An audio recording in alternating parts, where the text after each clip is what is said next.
ಮಂಡ್ಯದಲ್ಲಿ ನಟ ದರ್ಶನ್ ಅಭಿಮಾನಿಗಳು ಬಾಡೂಟವನ್ನ ಬಡಿಸಿ ಸಂಭ್ರಮಿಸಿದ್ದಾರೆ ಎನ್ನುವಂಥದ್ದು ಗೊತ್ತಾಗ್ತಾ ಇದೆ. ಒಂದು ಕಡೆಯಲ್ಲಿ ದರ್ಶನ್ಗೆ ಕೋರ್ಟ್ನಿಂದ ಜಾಮೀನು ಸಿಗ್ತಾ ಇದ್ದಂತೆ ಅವರು ಆಸ್ಪತ್ರೆಯಿಂದ ಡಿಸ್ಚಾರ್ಜ್ ಆಗಿದ್ದಾರೆ. ಊರ ಜನರಿಗೆ ಬಾಡೂಟವನ್ನು ಹಾಕಿಸಿ ಸಂಭ್ರಮಾಚರಣೆಯನ್ನು ಮಾಡಿದ್ದಾರೆ. ಬಾಣಸಮುದ್ರ ಗ್ರಾಮದ ಅಭಿಮಾನಿಗಳು ಬಾಡೂಟವನ್ನು ಬಡಿಸಿದ್ದಾರೆ. ಮಂಡ್ಯದ ಮಳವಳ್ಳಿ ತಾಲೂಕಿನ ಬಾಣಸಮುದ್ರ ಗ್ರಾಮ, ಇಲ್ಲಿ ದರ್ಶನ್ ಅಭಿಮಾನಿಗಳು ಬಾಡೂಟವನ್ನು ಬಡಿಸಿದ್ದಾರೆ. ಗಮನಿಸ್ತಾ ಇರಬಹುದು ನೀವು ಕೂಡ.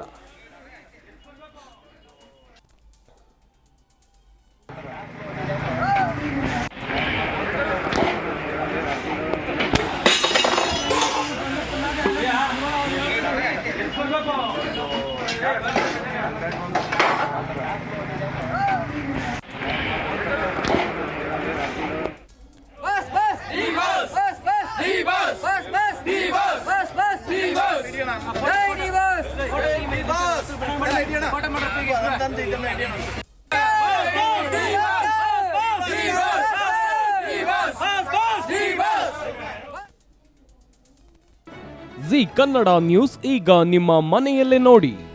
ಎಲ್ಲ ಕೇಬಲ್ಗಳಲ್ಲಿ ಈಗ ಲಭ್ಯ. ನಿಮ್ಮ ನೆಚ್ಚಿನ ಜಿ ಕನ್ನಡ ನ್ಯೂಸ್ ಈಗ ಸನ್ ಡೈರೆಕ್ಟ್ ನಲ್ಲಿ number 292, Tata Play number 1664, Jio TV number 1334, NXT digital number 30, in cable number 30, city networks 51, U digital number 162, GTPL number 17, Rockline telecommunications number 42, Shri Basaveshwara cable number 168, rural cable network 60, Vinayaka digital 57, Abhishek cable 821, city channel 53, Siddeshwara cable network 57, ವಿ4 digital infotech 628, Surya digital networks 53, Gajanan digital number 836, Malnad infotech private limited number